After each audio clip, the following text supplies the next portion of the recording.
Today we are going to discuss about what are the importance of having a nuchal translucency scan. That is a scan that we do when the mother is around 11 to 14 weeks.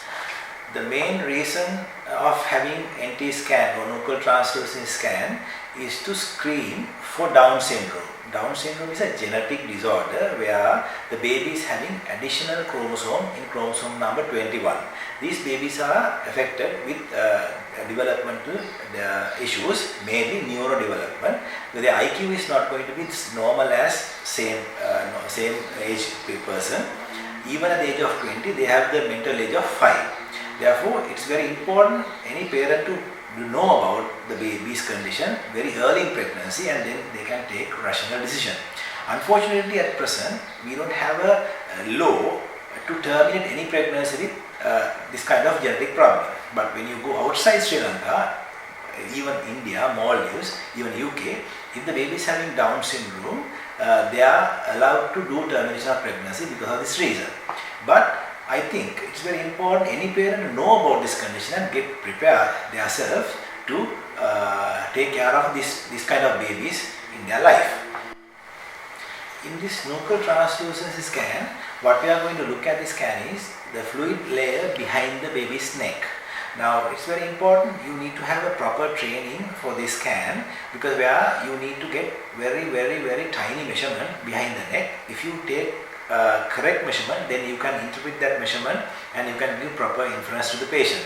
But if you are not taking proper measurement of the nuchal translucency, you might say baby is normal when actually baby is not safe.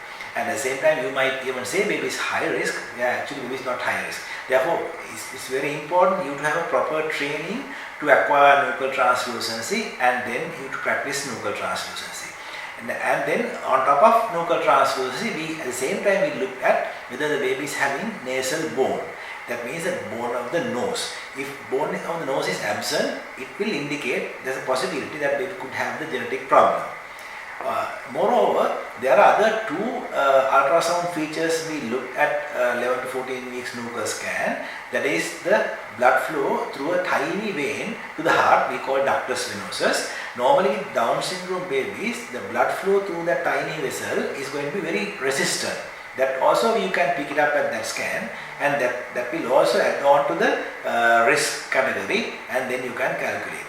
At the same time, what you can do is you can see the baby's heart between 11 and 14 weeks, and we check if there's any leak of one of the valves in the heart. We call tricuspid valve. Normally, tricuspid valve connects one chamber to the other chamber. That blood should flow only one direction. But when the baby is with Down syndrome, that blood will flow backwards. We call it regurgitation.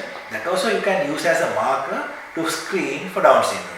Therefore, if you consider all four together, that means presence of nasal bone, normal nuchal translucency, and normal blood flow through ductus venosus, and without having any regurgitation of the blood, one of the vessels in the one of the heart valves, then it will reassure mother that baby is going to be normal. But one of those things are abnormal, then you need to have another additional test to confirm the diagnosis of Down syndrome in that baby.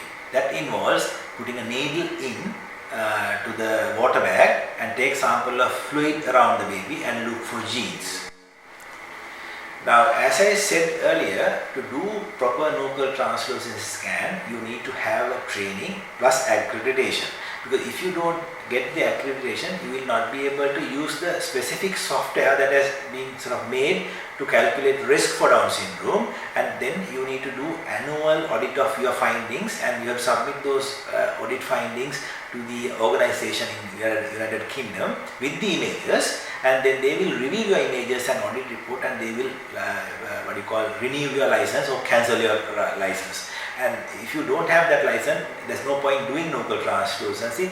That means that because otherwise the patient is going to be at risk by giving them false reassurance or false information.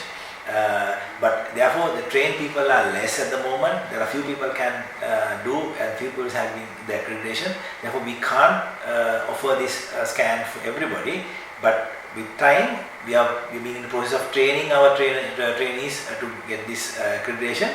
Once it's done, I think for entire country we can do as a uniform policy.